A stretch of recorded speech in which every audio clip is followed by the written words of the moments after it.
Do you ever wonder which pens and paper actually make your AM method drawings pop and come together? Today I'm spilling my absolute favorite tools, the one I reach for every time I sit down to draw. Stick around because today I will also share my secret weapon nobody talks about, but every neuro artist or just any line artist should have in their toolkit. So my name is Anna Denning. I teach intentional drawing, like the AM method you can see based on the book that we co-written with Colette Baron-Raids, and Neurographica and sacred geometry in my Neuro art school. Over the years, I tested so many pens, pencils, markers, and I've narrowed it down to the essential that actually support your creativity instead of fighting against it. Because let's face it, when you start drawing your line drawings, if your fine liner bleeds or something smudges, it can ruin the mood and it can ruin your drawing. Let's dive into my favorites. Actually, the full list of the supplies are in the Art of Manifesting book, and myself and Colette will put together our list of favorites, but I might add a couple additional tools. The first thing that I recommend getting is a set of fine liners of different thicknesses. They come, as I say, of different thicknesses, from being really thin. I hope you'll be able to see it like this. This is like 0.05 to, this is a thick one, 0.2, and then you can have 0.5, 0.8, etc., and even 1. So different thicknesses of fine liners. And I'll show you a couple of brands that I like using. So this is a very affordable solid fine liner, and it is Unipin. Another set of fine liners that I quite like and I used to use quite a lot. These are very easy to find. They're Staedtler Lumicolor Permanent. Well, they say permanent. And so they are also very reliable fine liners. You can get them in different colors, and you can see here. I do have a slight problem with them, and I find that they, how shall I say, they start, if you put a dot on paper like this, kind of the ink starts spreading. So I'm not a big fan of this effect, I must admit. Another set of fine liners that I absolutely love, and you can see that I have them in different packages, is Pigma Microns. They are brilliant. In fact, they're actually recommended for Zentangle.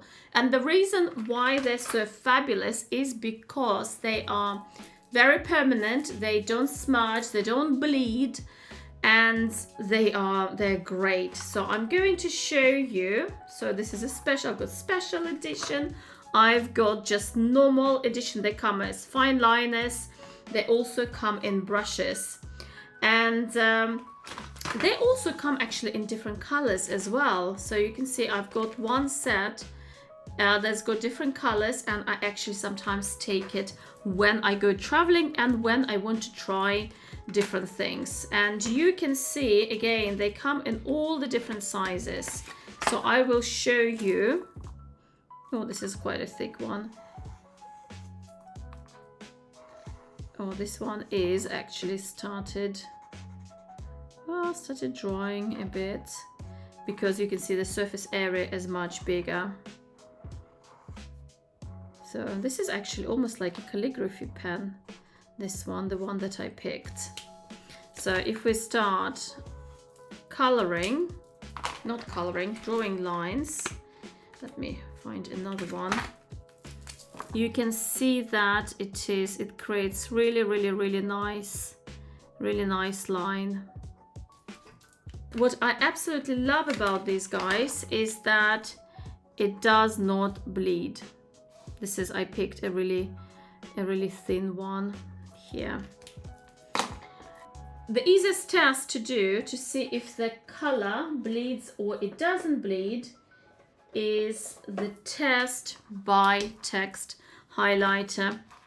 You can see these are Lumicolor Permanent by Staedtler.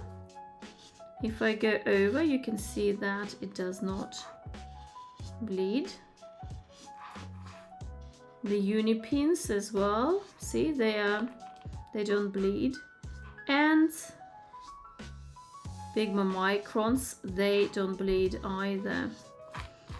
They can sometimes slightly bleed, and in order for them not to bleed at all, what I suggest is after you draw it, you let it dry.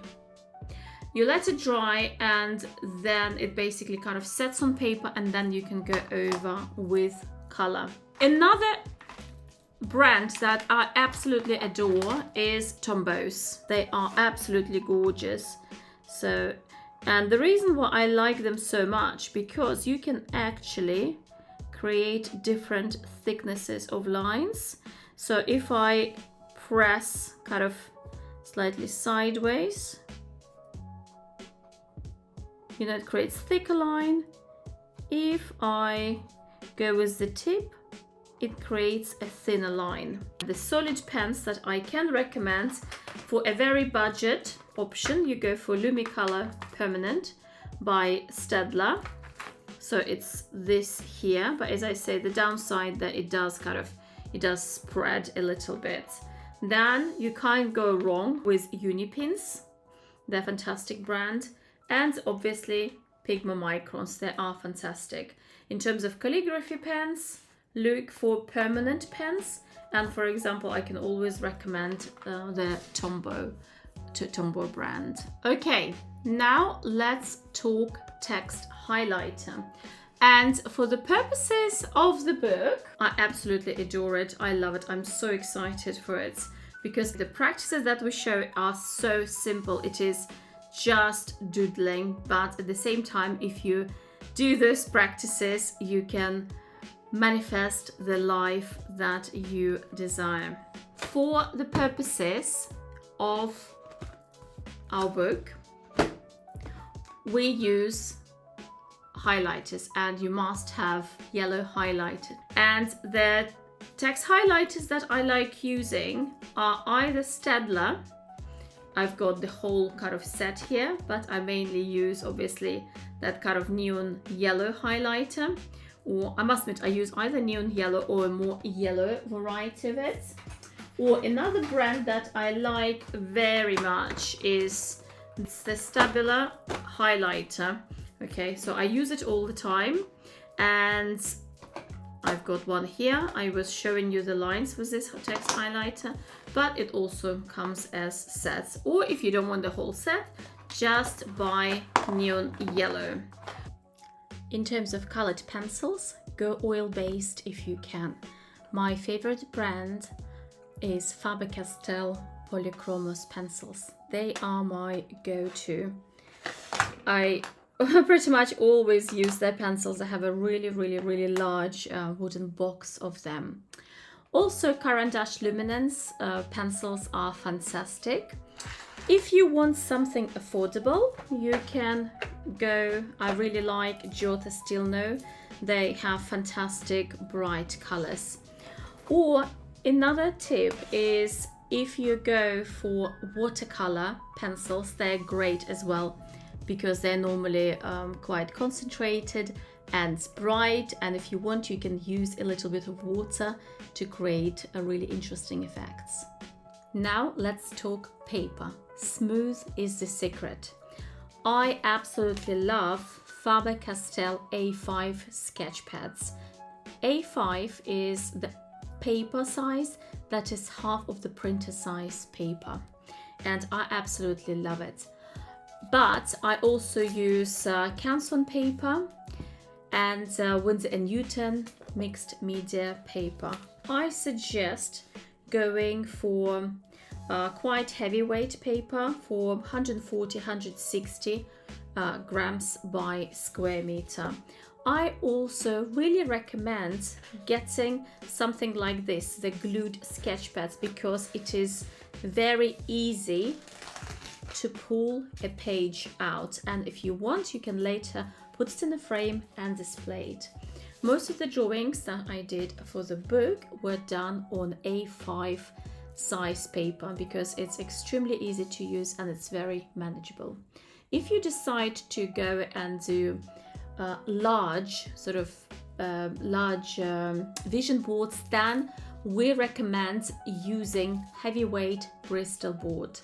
And heavyweight Bristol board can literally handle anything.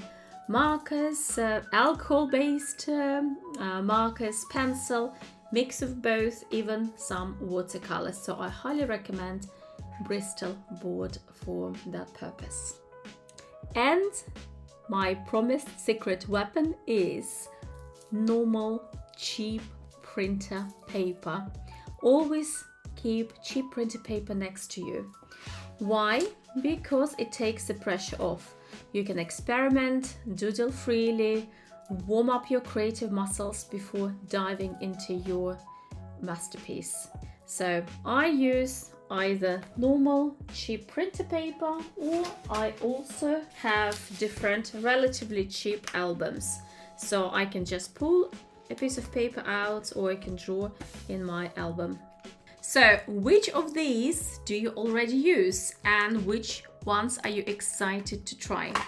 Drop a comment below and let's swap favorite tools.